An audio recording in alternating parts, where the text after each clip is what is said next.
Et bonjour à tous, on se vidéo d'Alexander Ultimate. Dans cette vidéo, je vais parler plus ou moins pour moi ce qui a fait l'année 2021. Certes, on n'est pas encore, je vais pas encore faire l'année 2021 et tout, mais pour moi, tout ce qui est sorti là assez récemment et tout, entre le mois d'octobre et de novembre, c'est ce que j'attendais vraiment le plus de cette année. Parce qu'entre Mourir peut attendre, qui était décalé à 1 an et demi à cause du Covid, l'album Le Roi la Cavale, qui j'adorais déjà déjà son single Brésil Finistère et l'album entier, je l'ai aimé, mais ça je vais revenir dans peu de temps. Et le jeu Jurassic World Evolution 2 qui est la parfaite continuité, voire même l'amélioration du 1 et qui apporte de meilleures choses que je vais revenir dans peu de temps. Mais c'est ces trois choses là vraiment pour moi qui ont fait cette année 2021. Certes, moi j'ai dit elle n'est pas encore terminée, No Way Home n'est pas encore sorti, on peut s'attendre tout, dire au meilleur ou au pire.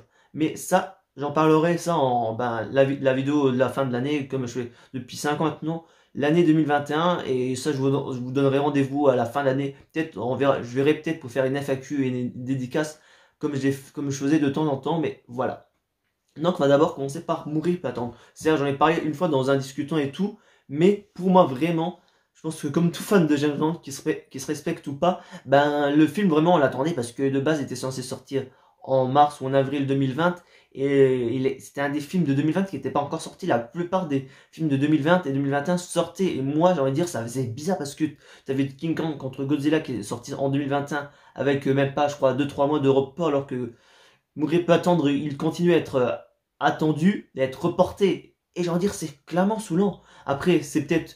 Après, si vous êtes. Mais pas aussi les James Bond, peut-être ce que je dis là, ça sert à rien que je m'étale et tout, mais vraiment, le film il a été repoussé pendant 1 an et demi.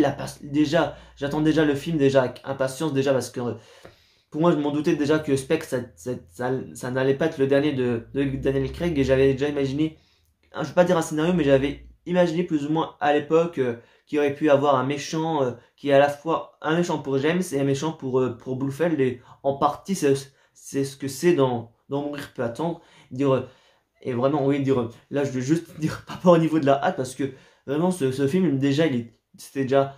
Déjà aussi, c'est le dernier de Daniel Craig, donc du coup, aussi, il y avait aussi ce double hâte pour voir comment dire, comment dire, se ferait, on dirait plus ou moins la succession de James Bond et tout, parce que certes, c'est le 25e film avec de James Bond et tout, mais c'était le dernier de Daniel Craig. Et la question était comment il va succéder, qui sera le prochain James Bond et de quelle façon, si c'est toujours dans l'univers, on va dire pas de Daniel Craig, mais dans le même univers qu'il y a, mais d'utiliser d'utiliser une actrice ou autre. La question était telle, mais j'ai envie de dire, si vous voulez pas trop spoiler et que je vous dise rien par rapport à tout ça, dire par rapport à la fin de James Bond et on dire tout, on dire pas. Pour au niveau de la critique, moi je suis impossible de faire une critique sans spoilers. Mais le seul truc que je peux dire vraiment sans spoiler, c'est que je pense que c'est uniquement ceux qui aiment bien les films de Daniel Craig qui ont aimé, on va dire, ce James Bond. Parce que les puristes de James Bond, comme d'habitude, je sais bien qu'en soi, les James Bond, c'est pas forcément toujours un côté humain, et Daniel Craig, il est un peu plus dans ces James Bond, et c'est ça, moi, que j'adore en partie dans son jeu d'acteur, aussi dans les cascades, les castagnes, dire sur tout l'ensemble. Moi, je trouve que ce qu'il a fait Daniel Craig de 2002 jusqu'à cette année, je trouve que c'est génial de A à Z, même s'il y a certains films qui sont un peu moins aimés, Spectre ou Quantum of Solace, qui sont un peu moins au niveau comparé à Casino Royale ou à Skyfall. Moi, j'ai adoré les 5, et comme je dis à plus d'une reprise, ce qui fait la force, on va dire, d'un Casino Royale ne fait pas la force d'un Mourir peut attendre, et vice versa pour tous les films d'une saga de films et tout. Et moi, je suis vraiment content et heureux de ce qu'a fait vraiment Daniel Craig. Et de toute façon, c'est d'une petite communauté, mais vraiment, je dirais jamais merci Daniel Craig et jamais merci dire tout ce qu'ils ont fait pour produire tous ces films, parce que c'est pour moi les films d'action que j'adore le plus.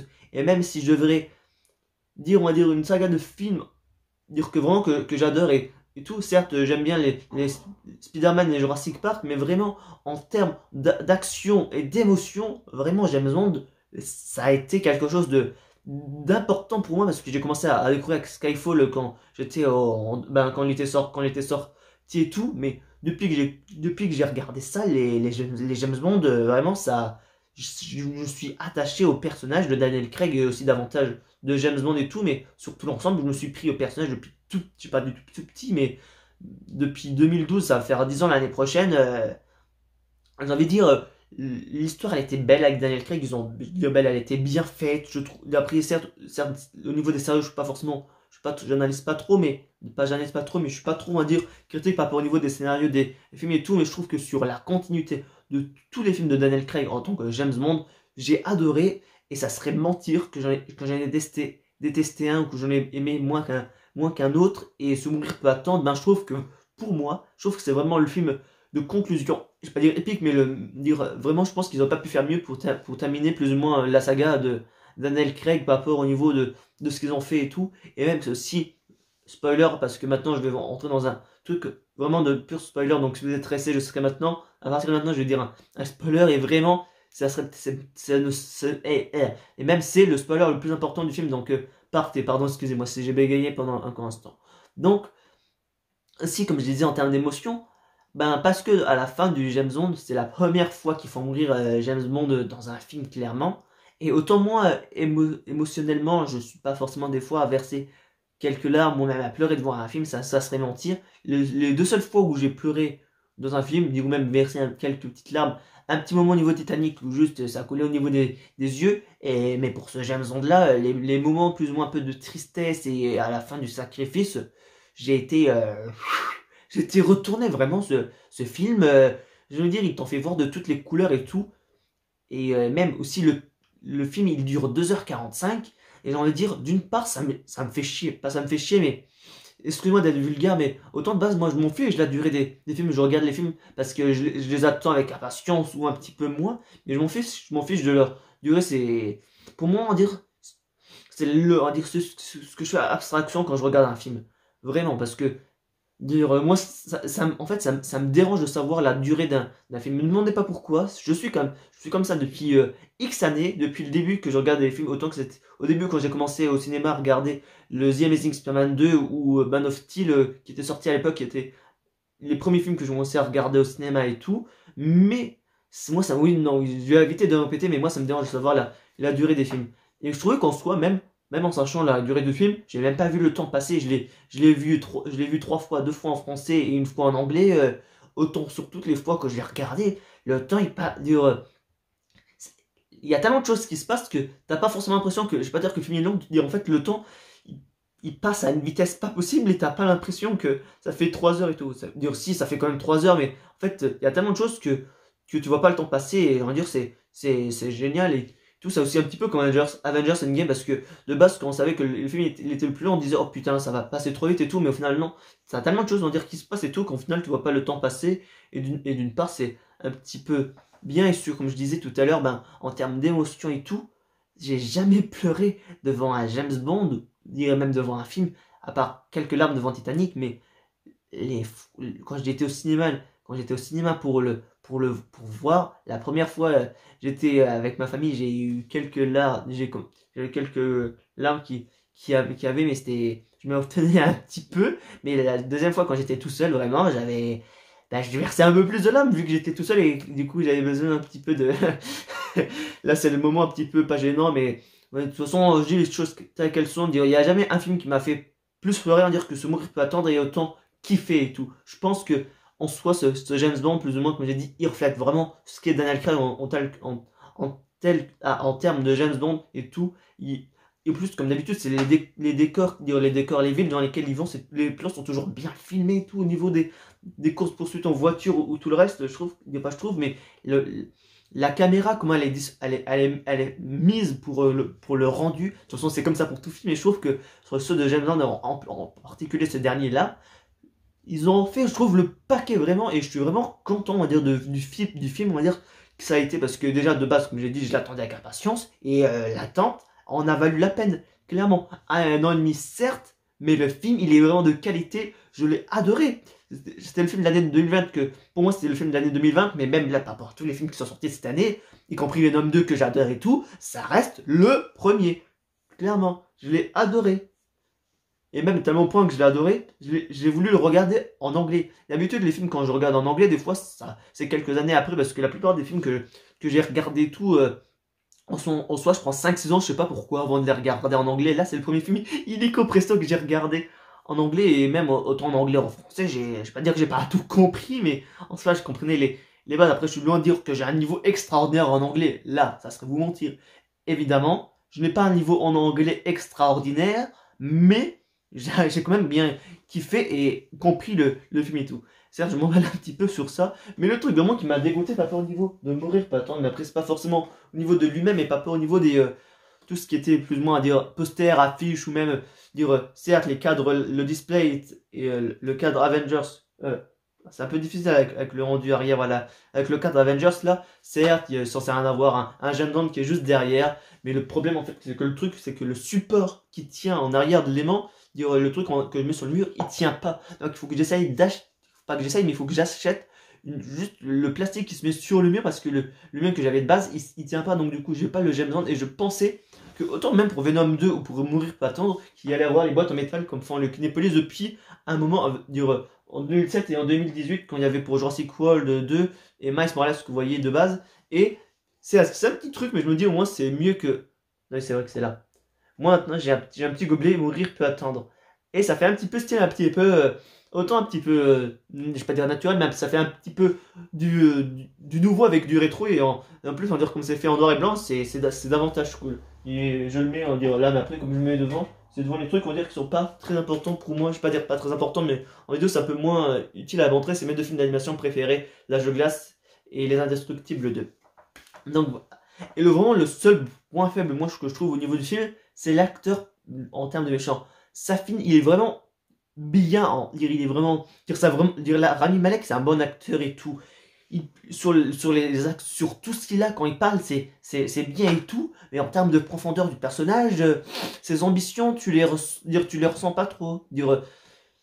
Autant j'aime bien dans son côté un petit peu humain, c'est compréhensible, mais dans son côté lui, t'as pas trop vraiment en fait l'impression que ça soit un méchant, mis à part à la fin quand il tire sur James Bond et qu'après James Bond il le tue par la suite, mais à part à la fin, tu constates pas trop que c'est un méchant, tu vois je sais pas en fait.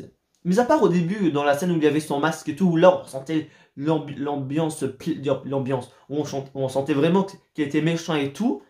Il y a seulement que en fait, vraiment, le début en fait, qu'il a mis en action, mais comme il avait son masque et tout, bah, on le voyait pas. Donc tout au long du film, je trouve que l'acteur, il est vraiment bien. Je veux dire, après, c'est bizarre que j'adore l'acteur, mais je trouve que l'acteur, il convenait bien au personnage. Je trouvais que c'était génial et tout, ça serait mentir de ça. Mais je trouvais pas peur à tout ce qu'ils ont fait avec lui. Je trouve que c'est vraiment dommage qu'ils n'ont pas fait plus pour Safin. Vraiment, il en valait la peine.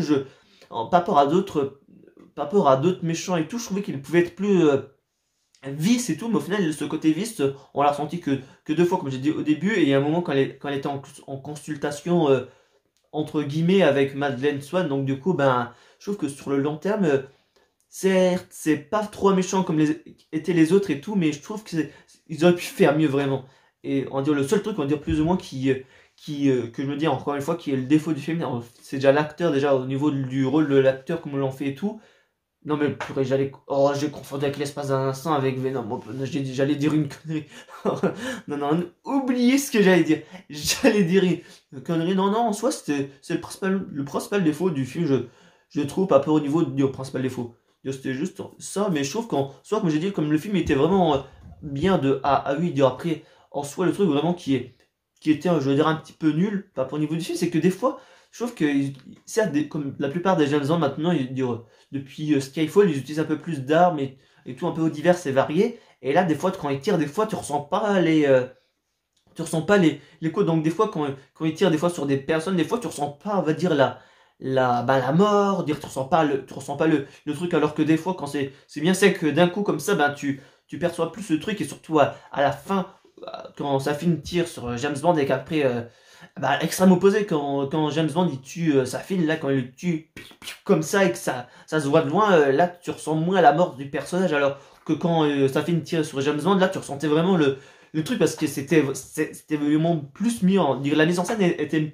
mieux faite, et je trouve que ça aussi, pour moi, c'est juste ces deux défauts-là qu'en fait, je veux dire, pas attache au film, mais que je trouve qui était un peu mal intégré au niveau du film. Là, c'est plus, on va dire, au niveau de l'intégration, au niveau du film en soi, mais pas au niveau sur le film en soi. Le seul truc que je trouve qui est vraiment dommage, c'est Paloma. Certes, entre Paloma et Naomi, je préfère clairement Paloma. Certes, c'est pas forcément le même truc parce que Paloma, c'est juste dire une agente, espionne, ou je sais pas comment on pourrait dire, alors que Naomi, pendant un moment, elle était double 07 et tout, mais je trouve que en termes de femme, dire un petit peu, femme James Bond, un petit peu, je trouve que Paloma, elle était mieux, elle était plus dynamique et tout. Naomi, certes, est un peu le double 07 féminin que je trouve qui était qui était quand même bien fait. Là, ça serait mentir parce que je vois des critiques un peu au niveau de elle qu'elle est qu'elle est nulle en termes de double 07. Moi, je sais pas forcément, je vais pas dire qu'elle est pas nulle,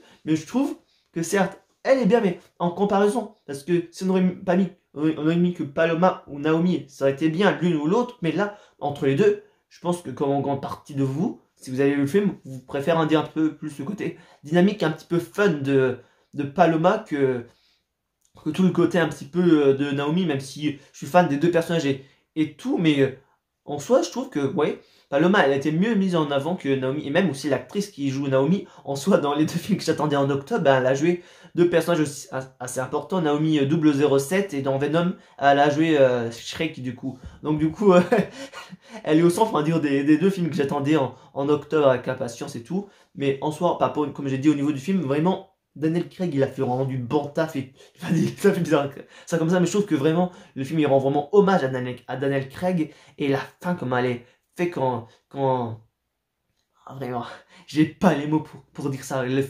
La fin elle est, il y a rien pour décrire dire non si y a quand même à décrire là, je vais revenir un peu sur Terre et tout, mais même si la fin elle peut être on va dire un petit peu rapide à faire parce que en soi il pourrait ah non, pardon, excusez-moi. Non, vraiment, le passage de fin, maman, c'est vraiment prenant pour moi. Et donc, du coup, j'ai un peu perdu mes mots. Mais en soi, à la fin, tu ressens bien dire un petit peu le fait, du coup, qu'il pourrait plus vivre une vie convenable avec Madeleine et qu'il n'y a pas d'autre choix parce que, en soi, à partir du moment qu'on a plus ou moins ce sorte de virus, en soi, on peut pas forcément l'enlever. Et que du coup, comme il fallait après rouvrir le sas pour faire entrer les bons et tout, et le plan de fin, quand tu vois les bombes venir au loin et que j'aime demander il est sur le truc, tu te dis putain non, pars, et après quand ça explose, t'as pas les mots. Autant fan de Daniel Craig ou pas, là j'ai envie de dire, autant fan de Daniel Craig de James Bond ou pas, là, le sacrifice plus ou moins par l'état de personne qu'il est, qui peut plus continuer une vie possible et qui se sacrifie plus ou moins je vais pas dire pour dire si peut-être pour il sacrifie quand même pour la bonne cause pour éviter de mettre ses proches en danger et tout et même en soi comme je l'ai dit dans le discutant pendant toutes ces années de cinéma et tout pour moi la mort qui m'a le plus touché depuis tout le temps c'était Harry dans Spider-Man 3 quand il s'est sacrifié pour Peter Parker et pendant le moment ça a resté celle-ci jusqu'à cette année dire ça je dis comme ça un petit peu en rigolant mais vraiment cette année la mort là de James Bond elle dépasse de loin dire là tout ce que j'avais, tout ce que je ressentais quand je voyais Harry mourir dans Spider-Man 3 se faire traverser par la lame que Venom l'a embroché. Je dis l'a embroché, mais l'a tué du coup. Donc maintenant, ce film, il a été génial vraiment de A à Z, comme j'ai dit, sur le plan d'action et émotionnellement, même si en soi, si je sais ce qu'il y a à la fin, ben, ça m'empêche pas forcément encore de vouloir le regarder encore ce film qui est génial et de toute façon je le recommande pour tout le monde après que j'ai dit que je pense que les puristes n'aiment pas forcément déjà de base Daniel Craig par son côté humain et là dans ce film il y a davantage de moments humains qui sont montrés donc je comprends les gens qui sont un petit peu anti Daniel Craig qui sont à dire jasement de base et tout et pas forcément dans l'ère Daniel Craig donc maintenant en dehors des films ce qui est ma passion première c'est la musique et moi comme vous savez bien au niveau de la musique j'adore trois chanteurs et chanteuse. Noël Leroy, en termes de chanteuse, c'est ma chanteuse préférée. Et après, il y en a d'autres que j'écoute, mais elle principalement. Et je disais déjà qu'à l'époque, déjà, quand elle commençait déjà à faire ça, commençait déjà à écrire déjà son album, je me dis, eh, là, elle est en train de remonter, je vais pas dire de mon estime, mais pendant 5 ans, elle a rien fait. Et là, en espace de 6 ans, elle fait 3 albums et tout. Parce que en 2017, elle a fait l'album J'aime.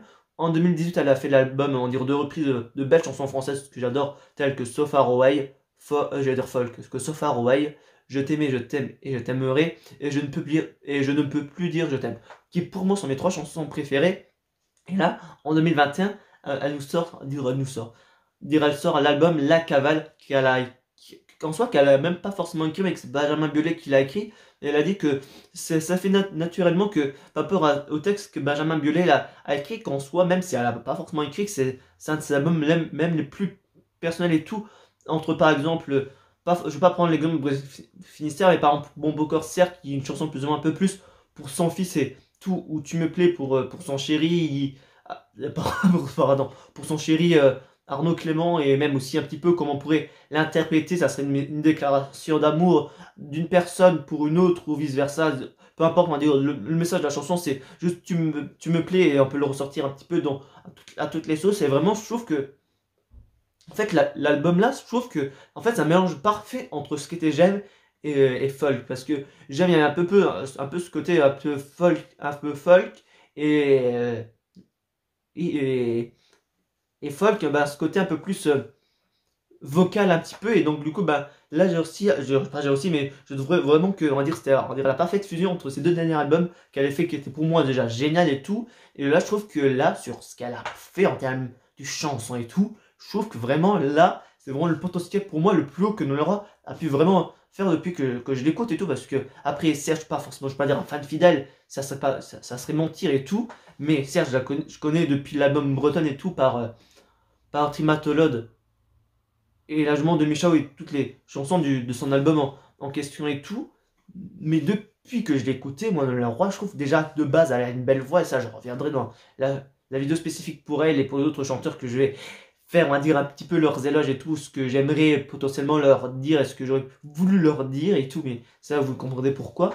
Mais je trouve que Le Roi, depuis tout le temps, je trouve qu'elle a une belle voix, qu'elle fait de belles chansons et tout. Dire autant la plupart du temps, moi, je suis un peu plus dans cet esprit un petit peu en général, quand elle fait un peu plus de la folk, des chansons folk un peu celtes, et tout ce qui est chansons un petit peu rock, c'est pas forcément sur elle, on va dire que je recherche ce style un petit peu de, pas dire que je recherche, mais que j'aime bien. Certes, son premier album avec Nolwenn O, Cassé, non, c'était deux albums différents, mais c'est deux premiers qui avaient un peu plus un côté rock, j'aimais bien, mais après, en plus, mais là, la chanson Brésil Finistère, qui était la première qu'elle a sortie en juillet 2000, lors de ce juillet, clairement, moi, je l'ai adoré, je l'écoute encore en boucle, clairement que la chanson, elle est rock pop, et comme j'ai dit, c'est, cet album-là, ça montre Nolwenn sur ses différentes facettes, sur pas mal de choses au niveau de tout son ensemble de son album, et moi, comme j'ai dit, moi. Vraiment, je l'ai adoré son album de A à Z. Et clairement que je l'ai adoré. J'ai précommandé l'album et tout. Et il y avait une infime chance, autant youtubeur ou pas, de gagner une place à l'avant-première du CD qui est. En fait, le CD de base, était sorti le 12 novembre.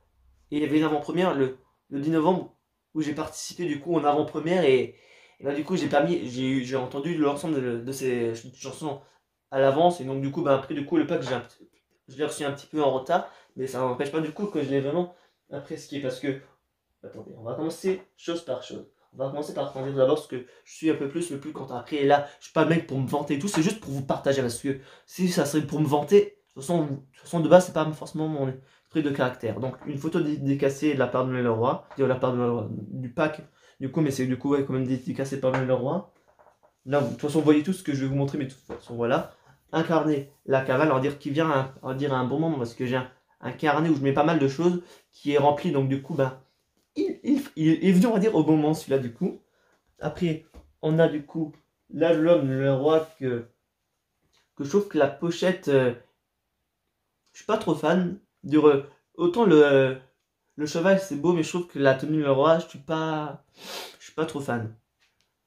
Mais après, ça reste que mon avis, mais je trouve autant de l'album folk, il était plus beau que celui-ci. Et là, pour voir, certes, c'est Christophe Willem et tout, mais au moins maintenant, ça complète les porte-clés de chanteurs et tout.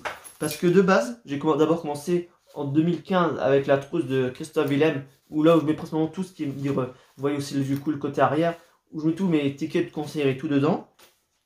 Et du coup, comme j'ai acheté l'aile du coup de Paraît-il, je me permets de tous les montrer, comme ça au moins vous avez une ordre d'idée, donc je sais pas comment ça rend et tout, mais attendez.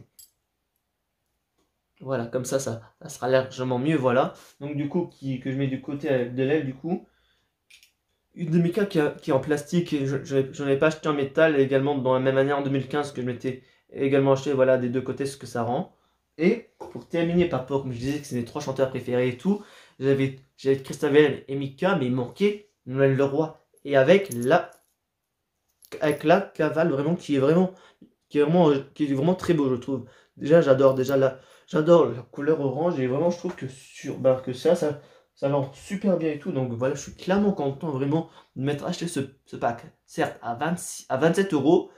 Je me permets de dire le prix quand même pour et je me permets quand même de dire le prix, je l'ai acheté à 27 euros et je suis clairement pas déçu d'avoir participé à l'avant-première, qui avait certes une chance infinie et tout, et avoir tout ça en termes de joie, là, je suis vraiment très content d'avoir à dire tout ça à disposition. C'est pas tout le monde, et même aussi après, je vais pas forcément encore faire l'inventaire et tout, mais quand il y avait certes, il y avait l'avant-première, mais après, il y avait des questions certes, on avait, c'était une réunion Zoom, on avait les micros désactivés, mais il y avait des questions, et le fait de voir ça comme ça, je me suis dit, oh là là, mais sérieux, pas sérieux, mais vraiment, c'est pas tout le temps qu'il y a ça après aussi, c'était aussi un concours, mais même, moi je trouve que, je vais pas dire que ça fait bizarre, mais en plus ça fait la 3e fois que je vois dire en dire en dire une célébrité. Parce que j'avais commencé d'abord en 2014, non, j'étais au lycée. En 2016, Jonathan avait fait un live Facebook, elle prenait le numéro sur Facebook, moi je l'ai donné, elle m'avait appelé, j'étais timide à l'époque, donc du coup je bégayais à mort. En 2018, il y avait le concert de Christophe Willem le 13 mars 2018, mes parents m'ont fait la surprise plus ou moins de membres qui avaient des dédicaces le jour même, donc du coup, ben, je savais déjà que du coup qu'on allait au concert et tout, mais je m'attendais pas à ça, donc du coup, j'ai vu Christophe Willem, je lui ai parlé, je lui ai dit que j'adorais ses chansons depuis tout petit, et là, cette année, Le Roi. Vraiment, là, je suis vraiment aux anges, et vraiment, le mois d'octobre et de novembre, il est génial et tout, même si, ouais, là, vraiment, là, je vais pas dire que c'est pas donné, de toute façon, je vais même pas dire que c'est pas donné à tout le monde, mais après ça, avant le Covid, il y avait les dédicaces, certes, mais j'en ai pas fait forcément avec le roi et tout. Mais dans ce genre de situation-là, j'ai envie de dire, oh mon Dieu, mon Dieu, mon Dieu. Je sais pas combien de temps on est de vidéo parce que je me suis enregistré déjà tout à l'heure, donc mais là ça m'a fait une demi-heure, mais je pense qu'on est plutôt aux alentours de 20 minutes. Mais donc du coup, là maintenant on va parler par rapport au niveau de Jurassic World Evolution 2.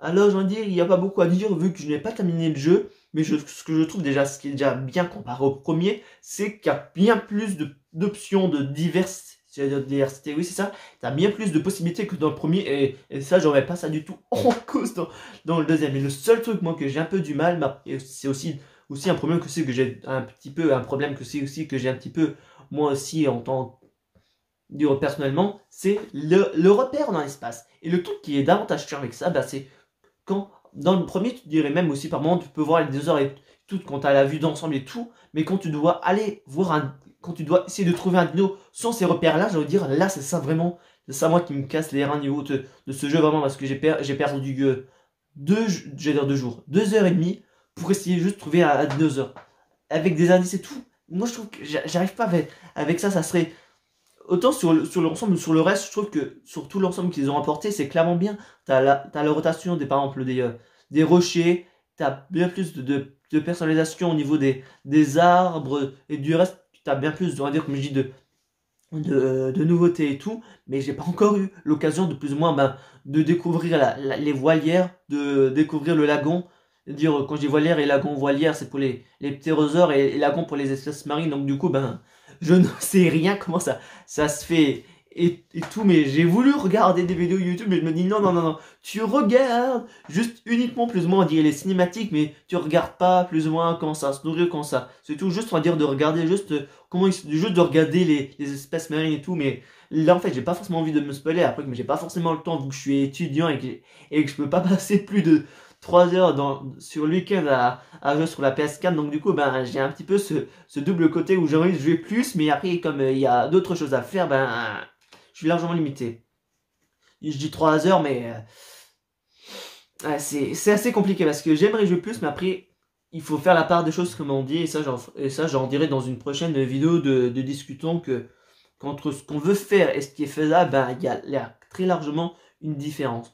Et certes, je n'ai pas beaucoup dit sur Jurassic World Evolution 2. Je l'ai pas encore terminé, mais de ce que j'en ai fait jusqu'à présent, vraiment, le jeu, vraiment, je trouve qu'il est bien mieux que le premier. Il y a toujours ces problèmes par moment, des fois, pas peu au niveau de la collade des bâtiments que tu peux aller faire côte à côte ou dire sur ce principe plus ou moins dire de bâtiments et tout, c'est toujours pas corrigé et tout, mais sur tout l'ensemble du reste, je trouve que c'est déjà largement mieux. Et j'espère qu'ils feront un DLC avec des décorations, comme je dis, qu'il y avait déjà dans Jurassic Park Builder, dans Jurassic World, le jeu, tu peux mettre des décorations à côté, en dehors, en plus ou moins de tout ce qu'il y a, parce que par exemple, on va prendre un truc, on va dire, mémorable, qui est le mémorial de John Hammond, qui est en bronze, je crois, par exemple. Certes, ce n'est qu'un exemple, mais prenez, dire si je sais pas si vous avez joué à Jurassic Park Builder et Jurassic World le jeu, mais il y a plein de décorations possibles en dehors de tout ce qui est végétation, qui peuvent mettre et tout, et ça pourrait être une bonne idée. Quand je dis, certes, il n'y a pas que la végétation, tu as des geysers, tu as des lance-flammes, tu as des volcans, certes, c'est des petits volcans, des petits détails comme ça serait sympa, je trouve que. Après, certes, après, tu vas pas faire un mini. Dire après, il faut aussi qu'ils adaptent pas au niveau du jeu, parce que entre un jeu sur téléphone portable et un portable et sur PS4, c'est pas clairement la même chose. Donc, avant de terminer la vidéo, je vais vous montrer un truc, mais ça sera pour une prochaine vidéo, de toute façon. Certes, j'ai commandé une figurine, mais pour une fois, je ne la déballerai pas directement. Parce que je vais faire un unboxing qui va s'appeler Vegeta sous toutes ses formes. Je sais pas si vous voyez, mais c'est le Vegeta des 6 ans de Dokkan Battle. Je pourrais l'ouvrir maintenant. La figurine me hâte vraiment, mais je vais faire un truc, vraiment, que j'ai jamais fait, c'est que je vais attendre de commander la figurine de Vegeta Final Flash SSJ et de vous déballer ces deux belles figurines ensemble. Oui, je vous dis bien ensemble. J'ai toujours fait des unboxings depuis le début qui n'ont pas été mis sur YouTube ni même sur Instagram, et depuis pas très longtemps je montre on dirait, les figurines avec, on dirait, avec le thème on dirait, spécifique du personnage sur Instagram et sur YouTube. Et bien sûr pour ces deux là je ne les ferai pas. Vous pouvez bien voir la carte de Vegeta sur Dokkan Battle, certes avec le côté plastifié et tout, mais que j'ai eu dans Dokkan Battle, que je préférais largement à l'Ultra Instinct. Parce que entre par exemple l'Active Skill et les animations de Vegeta et Son Goku, je préférais celle de Vegeta, parce que je suis plus à dire parti pris de Vegeta au niveau de Dragon Ball Super. Même si l'Ultra Instinct ça remet largement mieux Son Goku en avant et tout. Mais cette figurine, j'ai envie vraiment de l'ouvrir et de la faire et tout. Mais je me dis non. Ça, je vous débarrasserai ces deux figurines ensemble. Et comme vous pouvez voir, là, j'ai commandé ce Japan Deal World. Mais le truc, mais c'est même pas pour les enfoncer et tout, parce que c'est la quatrième figurine que je m'achète chez eux. Qu'on m'avait offert par rapport à Dark Broly, c'est Japan Deal World. La Gogeta là. Le Vegeta des 4 ans, les trois là, je les avais achetés, j'ai pas forcément de douane à payer, et celle-ci, déjà, j'ai eu 9 € de douane à payer. Donc, j'ai envie de dire, d'une part, c'est un petit peu chiant, parce que de base, j'avais mis l'argent dire que j'avais uniquement pour la figurine et tout, donc du coup, essayer de prendre 9 € pour payer, là, c'était un petit peu chiant, mais j'ai envie de dire, mais après, comme ça vient du Japon, j'ai envie de dire, il fallait s'y attendre un petit peu, parce que j'ai aussi vu aussi des vidéos par exemple de Benji McFly et de... Ah, je sais plus c'est qui l'autre youtubeur aussi français qui fait des fois des unboxings en France, mais qui avait aussi dit qu'il avait aussi des paies de douane et tout, mais voilà. Certes, je vous montre du mauvais côté, parce que en plus c'est un truc exprès, mais cette figurine là, elle va attendre, et pour moi ça va être vraiment chiant, je vais dire, excuse-moi encore une fois de la vérité, mais ça va être long à attendre. Mais en tout cas, si j'ai pris cette figurine et pas une autre figurine par rapport au niveau de Dokkan, c'est parce que vous allez voir que l'ensemble que je vais faire au niveau de Vegeta sur toutes ses formes, c'est comme ça que ça va s'appeler la vidéo, parce qu'il y aura le Vegeta SSJ4 qui va être de nouveau en avant, cette figurine là, et le Vegeta Final Flash derrière, et ça va faire un beau petit trio de Vegeta que j'ai hâte d'acheter prochainement, clairement, je vous le dis. Ah, ça viendra en janvier. En janvier, faut que j'attende 1 mois et demi pour l'ouvrir. Oh mon dieu. Bah, de toute façon, on va se revoir. Là, il faut que j'arrête avec ça, parce qu'en plus, le bruit, ça m'énerve. Mais en tout cas, on va se retrouver prochainement pour faire pour parler de prochaines choses et tout. Ça peut être des discutons, l'année 2021, et sur pas mal de... Je sais même pas ce que je vais faire à l'avance comme vidéo. En tout cas, on se retrouve à la prochaine dans une vidéo d'Alexander Ultimate. Et je sais pas quand le prochain discutant se fera, parce que certes, là, je fais cette vidéo le 27 novembre et tout, mais après, je sais pas du coup quand le discutant a été fait. Ça se trouve, il sera peut-être fait aujourd'hui même ou le matin, mais ça, c'est à voir en fonction de de comment je m'organise et tout. Et sur ce, à la prochaine dans une vidéo d'Alexander Ultimate. Et sur ce, ciao.